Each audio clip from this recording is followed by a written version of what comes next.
అధ్యక్ష, మిత్రులారా, తెలంగాణ భూమి కంపించే సమస్య. ఇది ఆషామాషి సమస్య కాదు, ఎవరు ఈజీగా తీసుకోవాల్సిన సమస్య అసలే కాదు. ఎందుకంటే మేము మహబూబ్ నగర్ గ్రామాలలో తిరుగుతున్నప్పుడు దుకాణాలు మూసేసుకొని వాళ్ళ సొంత దుకాణం అయితే కూడా అద్దెకిచ్చుకున్న వాళ్ళు ఉన్నారు. అద్దె షట్టర్లలో పెట్టుకున్న వాళ్ళు వీళ్ళు పనిచేస్తున్నారు. ఆ పట్టణాన్ని లేదా ఆ ఊరును సర్వే చేస్తున్నారు. ఈ దుకాణం ఇతని సొంతం లేక అద్దెకు తీసుకున్నాడా అది తెలుసుకున్న తర్వాత సొంతదారులు ఎవరో వాళ్ళని కలుస్తున్నారు. కలిసి మీకు ఎంత వస్తుంది కిరాయి అని అడుగుతున్నారు. అంతకు 3 అంతలు ఇస్తాం మేము, మాకు ఇవ్వండి అని అంటున్నారు. అగ్రిమెంట్లు చెదరగొట్టి ఖాళీ చేయించి వీళ్ళు పెట్టుకుంటున్నారు. ఇది జరుగుతుంటే మనం సీరియస్గా లేము. ఇది మా దృష్టికి వచ్చినప్పుడు మేము దీన్ని ఒకరుగా చర్చించలేము, అక్కడ పోయి మాట్లాడితే కాదు అని మేము పాలమూరు అధ్యయన వేదిక కార్యవర్గ సమావేశం దీని కొరకే జరిపినాం. జరిపి ఒక 3-4 గంటలు చర్చించినాం. ఎక్కడెక్కడ ఏ తాలూకాలో ఏం జరుగుతుంది, ఎవరెవరు ఈ దృష్టిలో ఏ అంశాలు ఉన్నాయి అని మా కార్యవర్గ సభ్యులందరూ తమ అనుభవాలు చెప్పింది. అవన్నీ రాసుకున్న తర్వాత మరి దీని మీద ఎట్లా మనం పనిచేయగలం అంటే 69 ఉద్యమంలో ఆంధ్ర గోపాక్ అని మాట్లాడినంత గట్టిగా మలి ఉద్యమంలో ఆంధ్ర గోపాక్ అని మాట్లాడలేదు. కానీ ఎజెండా రూపకల్పన జరిగేటప్పుడు సిద్ధారెడ్డి గారు మేము చాలాసార్లు చర్చించుకున్నాం. మేము 94లో తెలంగాణ ఉద్యమాన్ని నీళ్ల కోసం మొదలుపెట్టేటప్పుడు ఇక నువ్వు నీళ్ళు ఒక్కటే మాట్లాడుతూ తెలంగాణ మాట్లాడాలని మాట్లాడినాడు. అయినా నీళ్ల అంశాన్ని చర్చించినాం. తెలంగాణ వచ్చి 12 ఏళ్ళు అవుతున్నా నీళ్లు రాలేదు. ఇది మనకు ఐడియా ఉండాలి. ఆనాడు ఇతర విషయాలు మాట్లాడితే అన్ని తెలంగాణ వస్తే అయిపోతాయనే పద్ధతిగా అదుపు చేసేవాళ్ళు అందరూ కూడా. వ్యాపారాలు ఎజెండాలోకి రాలేదు, ఇప్పటికే ఇది ప్రమాదకరంగా ఉంది అని మాట్లాడితే వ్యాపారస్తులు కలిగిన వాళ్ళు కదా, వాళ్ళు చూసుకుంటారు అన్నారు. వాళ్ళు ఇప్పుడు చాలా ఈజీగా కొట్టేయబడుతున్నారు. ఈ నిర్ణయం తీసుకున్న తర్వాత మేము వనపర్తిలో ఒక రౌండ్ టేబుల్ సమావేశం పెట్టినాం. అందులో ఒక 80 మంది వచ్చి పాల్గొన్నారు. ఈ 80 మందిలో స్వర్ణకారులు ఉన్నారు, బట్టల వ్యాపారులు ఉన్నారు, కిరాణా దుకాణాల వాళ్ళు ఉన్నారు, ఇంకా వేరే వాళ్ళు కూడా ఉన్నారు. ఈ అందరూ మాట్లాడేటప్పుడు కొంతమంది పని ఇచ్చే స్వర్ణకారులు ఉన్నారు, పని చేసే స్వర్ణకారులు ఉన్నారు.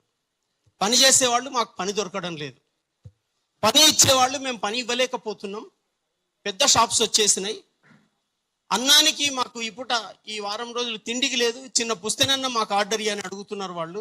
మాకే పని రానప్పుడు మేము ఏమి ఇవ్వగలుగుతామని పని అడిగే వాళ్ళ ముందర పని ఇచ్చేవాళ్ళు అందరూ ఏడ్చుకుంటున్న దృశ్యం చూసిండ్రు. ఈ మీటింగ్కు కొంతమంది ఉద్యోగులైన వాళ్ళు కూడా వచ్చారు. వచ్చి వాళ్ళేమనుకుంటున్నారంటే వ్యాపారం చేసేవాళ్ళంటే మోసం చేసేవాళ్ళు అని ఒక రూఢి అయిన అభిప్రాయంలో ఉండడం వల్ల, మన కుల సమాజం కావడం వల్ల, ఎవరి కులంలో వాడు మాట్లాడుకోవడం వల్ల బాయిల కప్పలాగా మారిపోయినందువల్ల ఇతరులకు సమస్యలు ఉంటాయని ఏ కులం వాడు అనుకోడు. అట్లా అనుకోకపోవడం వల్ల ఏమైపోయిందంటే అసలు ఇంకోరికి బాధలు నేను తెలియదు. అక్కడ అందరు కూర్చున్నప్పుడు ఇంత అగాధం ఉంది, ఇది చాలా పెద్ద సమస్య మీద మీరు మీటింగ్ పెట్టినారు. ఆ మీటింగ్ 4 గంటలు జరిగేది. మేము తీసుకున్న ఎజెండా ఏంటంటే ఉద్యోగాలు, ఉపాధి, వ్యాపారాలు, స్థానికులకు ఉన్నటువంటి సవాళ్ళు అని తీసుకొని పెట్టినాం. పుట్టిగా ఇట్లా మార్వాడి గోపాక్ అట్లా టైప్ తీసుకోలేదు. అక్కడ వచ్చిన ఛాలెంజ్ అంతా కూడా బయటి వాళ్ళు మార్వాడీల వలని అనేది ప్రూవ్ అయిన దశలో మేము కొన్ని నిర్ణయాలు చేసినాం. అంటే ఉద్యోగాలు ప్రైవేట్ సెక్టార్లో ఎవరు వస్తున్నా కూడా ఇప్పుడు రేవంత్ రెడ్డి పిలుస్తున్నాడు, రాంటి పెట్టుబడులు తీసుకోనని. కేటీఆర్ పిలిచిండు, కేసీఆర్ పిలిచిండు. ఈ వచ్చిన పెట్టుబడులు లోకల్ వాళ్ళకి ఏమైనా ఉద్యోగాలు ఇచ్చినాయా? వీళ్ళు భూములు ఇచ్చిండ్రు, కరెంట్ ఇచ్చిండ్రు, చౌక లేబర్ ఇచ్చిండ్రు. ఆ లేబర్ని కూడా బయట నుంచి తీసుకొస్తున్నారు. మేము ఉపాధి ఎందుకు ఆలోచించినాం అంటే పాలమూరు లేబర్ కనుక. దీని మీద ఉద్యోగ హక్కు చట్టం చేయాలన్నాం. ఇక్కడనే ఆలోచించింది ఏంటంటే ఒక 5 లక్షల పాపులేషన్ ఉన్న పట్టణం వరకు బయటి వాళ్లను అనుమతించకూడదు. ఈ మాల్ షాపులు, కమాల్ షాపులు కూడా వాటికి డెఫినెట్ గా లిమిటేషన్, ఒక కంట్రోల్ ఉండవలసినటువంటి అవసరం ఉంది. మండల స్థాయికి కూడా మాల్ షాపులు వెళ్తున్నాయి. అన్ని నియోజకవర్గ కేంద్రాలలో డబ్బులు ఇచ్చి ఎమ్మెల్యేలను వీళ్ళు లోపలికి తీసుకొని చెప్తున్నారు, మీరు పాత ఎమ్మెల్యేని కలవండి, కొత్త ఎమ్మెల్యేని కలవండి. వాళ్ళు పొద్దునే లేచి మేము 6 గంటలకు గుడికి పోతే మార్వాడి వాళ్ళు వచ్చి వాళ్ళు ప్రదక్షిణ చేస్తున్నారు, 6:30కి 7కు దుకాణం తెరుస్తున్నారు. మీరు లోకల్ వాళ్ళు 10కి తెరుస్తారు. మరి జనం పనులు చేయించేటోళ్ళు 9కి తెరుస్తారు కదా అని. ఇంకోటి కూడా మీరు చూడండి, ఎన్ని బిల్డింగులు తెలంగాణలో నిర్మాణమైనాయో, ఆంధ్రలో కూడా నిర్మాణమైనాయో. ఒక్కొక్క బిల్డింగ్ కు వుడ్ నుంచి వేరు మెటీరియల్ 5-6 లక్షల నుంచి 8 లక్షల వరకు మెటీరియల్ కొనాల్సి వస్తుంది. ఈ మెటీరియల్ అంతా కూడా అదర్ వాళ్ళకే పోతున్నది. బహుశా ప్రాఫిట్ లెక్కలు చెప్పమంటే ఎవరు సరిగా చెప్పారు, కానీ 50% ప్రాఫిట్ ఉంటుందని అంటున్నారు. 6 లక్షలు కానీ ఒక ఇంటి ఆయన కొన్నాడంటే 3 లక్షలు వాళ్ళకు వస్తున్నది. 100 ఇండ్లు కట్టిందంటే ఎన్ని కోట్లు వస్తున్నాయి.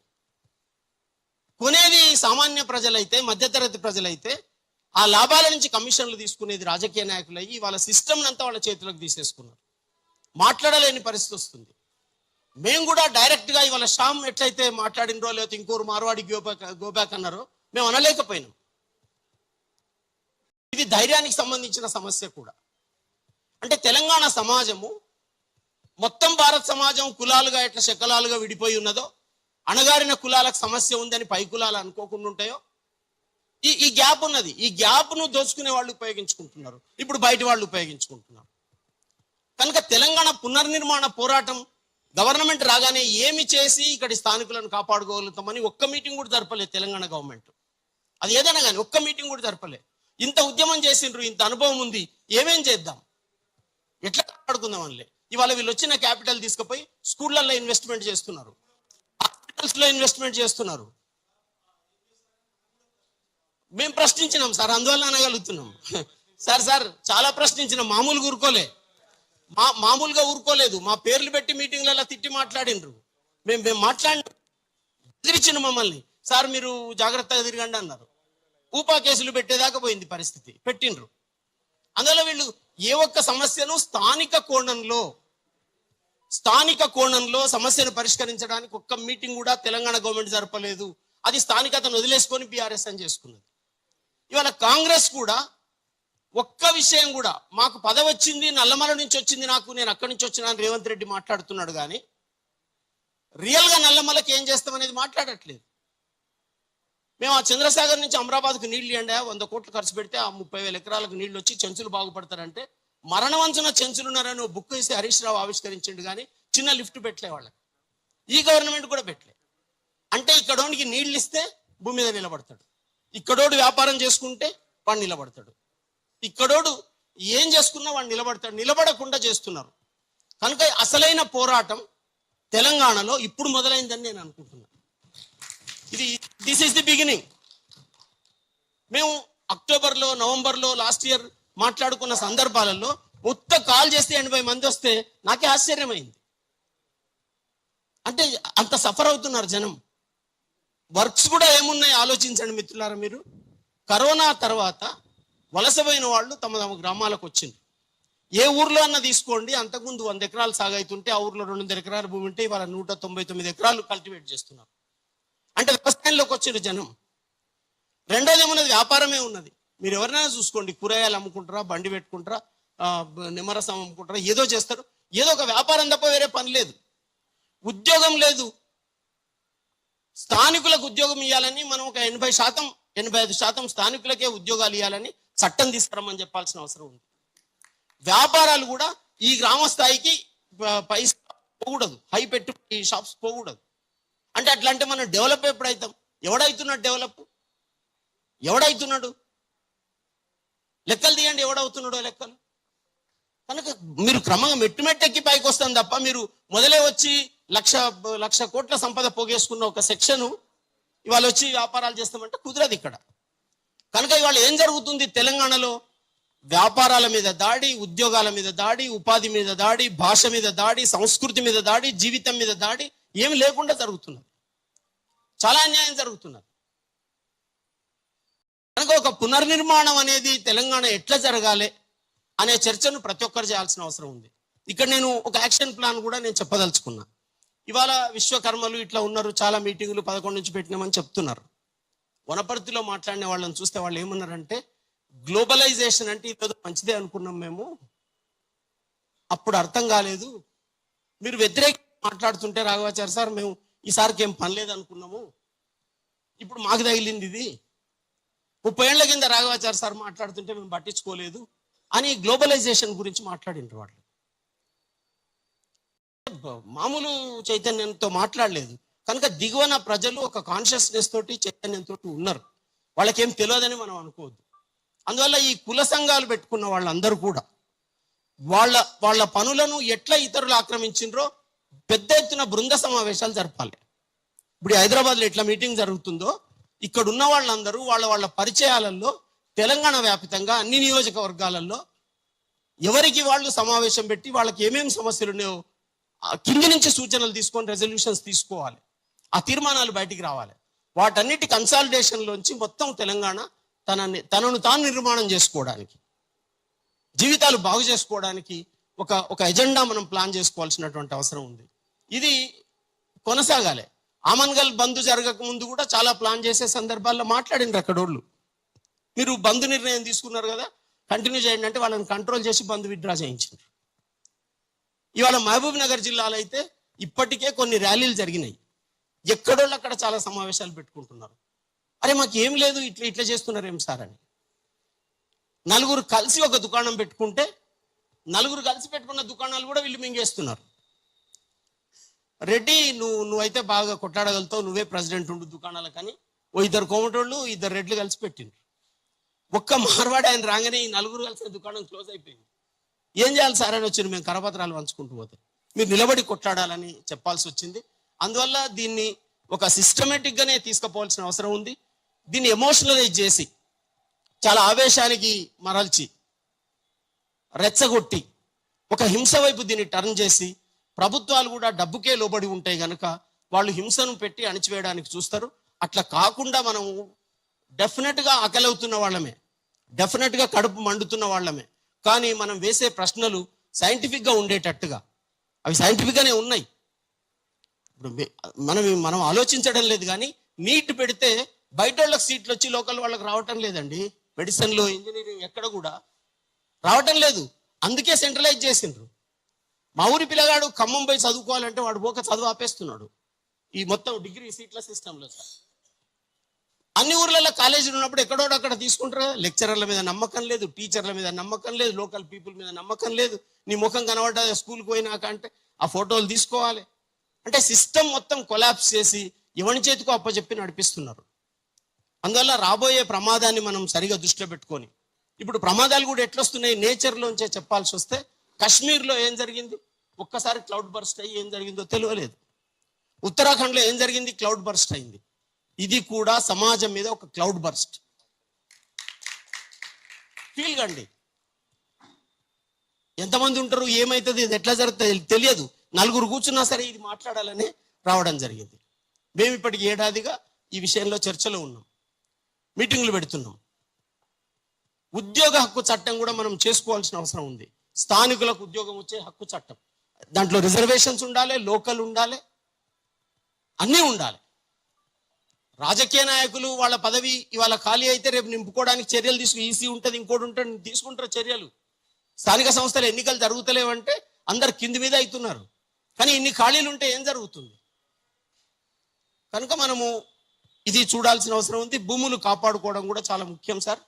రాజశేఖర రెడ్డి క్రియేట్ చేసిన ల్యాండ్ భూమి ఏదైతుందో అది మొత్తం చేతులు మారేటట్టు చేసింది. తెలంగాణ వచ్చినాక మహబూబ్నగర్ భూములే మొత్తం కబళిస్తున్నారు. నేను ఎందుకు మహబూబ్నగర్ అని మాట్లాడాల్సి వస్తుందంటే ఒక్కటే ఉదాహరణ చెప్పి నేను ముగిస్తా. సింగరేణి కాలరీస్లో కొత్త గని తవ్వేది ఉంటే అక్కడ 10 ఎకరాల అడవి భూమి కూడా ఉన్నట్టయితే మేము ఇక్కడ అడవి భూమి 10 ఎకరాలు ఉంది, దీన్ని కాంపెన్సేట్ చేసేందుకు ఇస్తాము అని రాసిచ్చి అనుమతి తెచ్చుకుంటున్నారు. తెచ్చుకొని భూమి ఎక్కడ చూపిస్తున్నారు? మహబూబ్నగర్ జిల్లాలో చూపిస్తున్నారు. ఆ గని ఎక్కడుందో ఆ జిల్లాలో చూపిస్తలేరు, అక్కడ చూపిస్తున్నారు. ఇది ఎవరు మొదలుపెట్టిండ్రు? వెంగళరావు మొదలుపెట్టిండు. మహబూబ్ నగర్ జిల్లాకు శాంక్షన్ అయిన సెంట్రల్ స్కీమ్ ఒకటి ఉంటే ఇక్కడ ఆ స్కీమ్ను ఆయన ఖమ్మం జిల్లాకు తీసుకుపోయి అది అక్కడ పెట్టి అది ఫారెస్ట్ ఏరియా అవుతుందని, మరి ఫారెస్ట్ ఏరియా ఎక్కడ కాంపెన్సేట్ చేస్తారు మీరంటే నల్లమల ఏజెన్సీ ఏరియాలో ఈ దళితులు వీళ్ళందరూ పెట్టుకున్న ఆ భూముల దగ్గర వచ్చి దాన్ని అక్కడ కాంపెన్సేట్ చేశారు. అంటే ఎవడు బక్క మనిషి అయితే నోట్ల నాలుక లేకుంటే వాడిని ఒత్తిపారేస్తున్నారు. కనుక ఇప్పుడు మహబూబ్నగర్ వలసలు ఆగిపోయింది. మేము ఎంత ప్రచారం చేసినాము, వలసలు ఉన్నాయి, కరువు ఉన్నది, బీభత్సం ఉన్నది, అంతా ముందర పెట్టి ప్రచారం చేస్తే తెరాస గవర్నమెంట్ ఏర్పడ్డ తర్వాత మాకు ద్రోహంగా ఇక్కడ వలసలు లేవు, తిరుగు వలసలు ఉన్నాయని ప్రచారం చేసి మా జిల్లా కరువు జిల్లానే కాదని చెప్పిండు. దాని కొరకు బాధ్యత తీసుకోకుండా కుర్చేసుకొని చేస్తాను. ఆర్డిఎస్ బాగా కాలేదు. 35 లక్షల ఎకరాలకు భూములోకి నీళ్లు వచ్చేది ఉంటే కాంగ్రెస్ మొదలుపెట్టిపోయిన స్కీమ్ల నీళ్ళే తప్ప కొత్త ఒక ఎకరకు నీళ్లు రాలేదు. వాళ్ళు టీవీల ముందర మాట్లాడితే వాళ్ళకు వచ్చే ప్రచారం మహబూబ్నగర్ పేద ప్రజలకు, పేద రైతులకు నోట్ల నాలుగేళ్ళకి ఎక్కడొస్తుంది? అట్లా ఇవాళ మేము ఏడాదిగా చేస్తున్నా, ఇది రాలేదు. నేను శ్యామ్ను అభినందిస్తున్నా.